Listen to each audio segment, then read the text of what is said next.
Bismillah, Assalamualaikum warahmatullahi wabarakatuh. Perkenalkan saya Nadra Kanita dengan NIM 24002076 dari program studi administrasi pendidikan. Nah, di sini dengan mata kuliah filsafat pendidikan yaitu ujian tengah semester. Di sini saya akan menjawab soal yang pertama. Yang pertama yaitu soal jawabannya adalah filsafat tidak hanya sebagai teori untuk melambangkan visi, misi atau nilai-nilai inti dalam mengajar, tetapi filsafat juga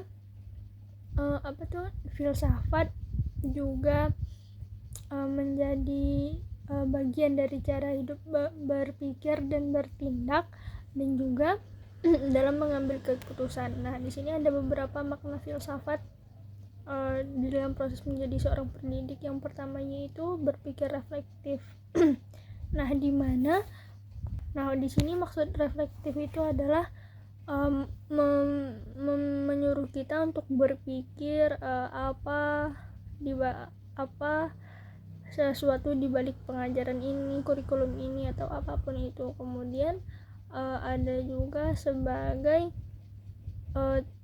cara mengambil keputusan yang bijaksana. Nah, di sini filsafat juga mengajarkan kita untuk mempertimbangkan sesuatu itu dengan bijaksana gitu. Nah, kemudian pandangan yang utuh terhadap pendidikan. Nah, di sini filsafat juga membimbing guru untuk memandang luas tentang pendidikan dan menghubungkannya dengan nilai-nilai kemanusiaan. Nah, sebagai contoh pribadi itu, kalau bagi saya pribadi, contoh pengalamannya itu dalam segi belajar saya. Nah, kalau saya pribadi, segi belajar saya itu adalah dengan menghafal.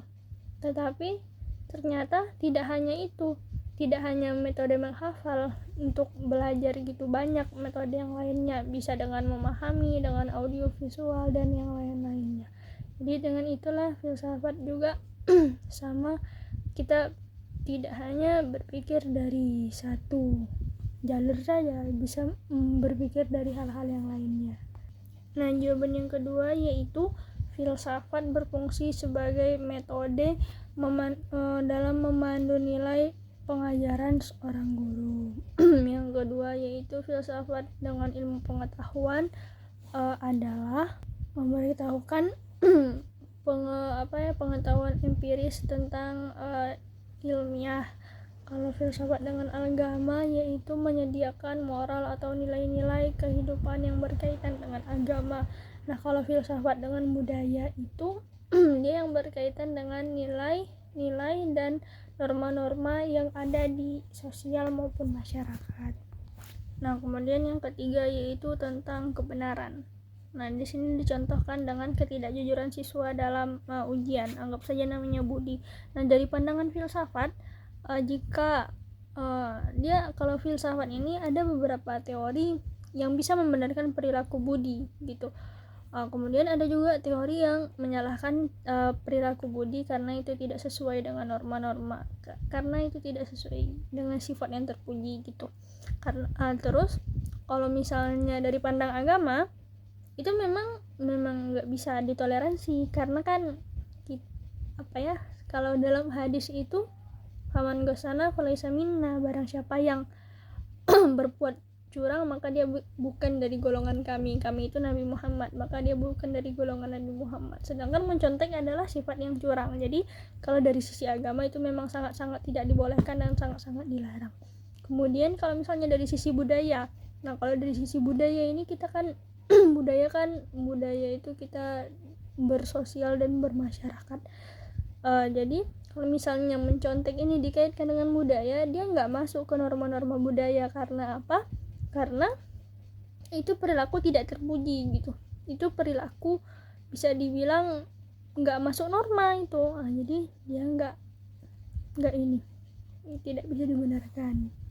Dan soal yang keempat itu filsafat tentang menyeimbangkan pandangan individualistik dan sosialistik dalam mendidik anak di era digital saat ini. Nah, seperti yang kita tahu kan, karena sekarang kita memang udah masuk di era digital. Nah, dimana kalau misalnya dalam mendidik anak secara individual itu kan dalam era digital kita bisa memfokuskan mengembangkan minatnya itu di mana gitu. Jadi kita bisa melakukannya secara spesifik gitu ke dia doang gitu. Nah kalau misalnya dalam segi sosialistik, nah di sana anak-anak bisa mengikuti platform digital ataupun diskusi secara daring gitu.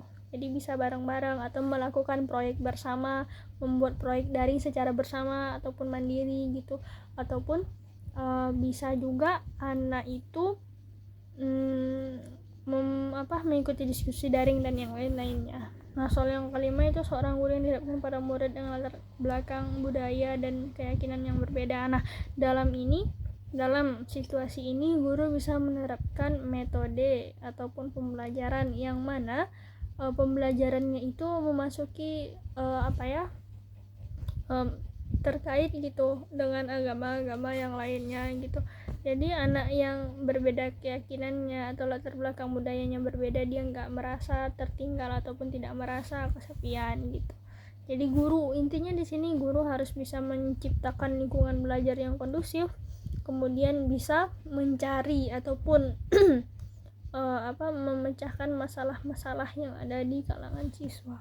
Nah, soal yang terakhir itu apakah tujuan akhir pendidikan untuk pandangan sahabat lebih dekat dalam bentuk manusia bijaksana atau bentuk manusia produktif? Jelaskan dengan alasan filosofis. Nah, kalau menurut saya kan filsafat ini lebih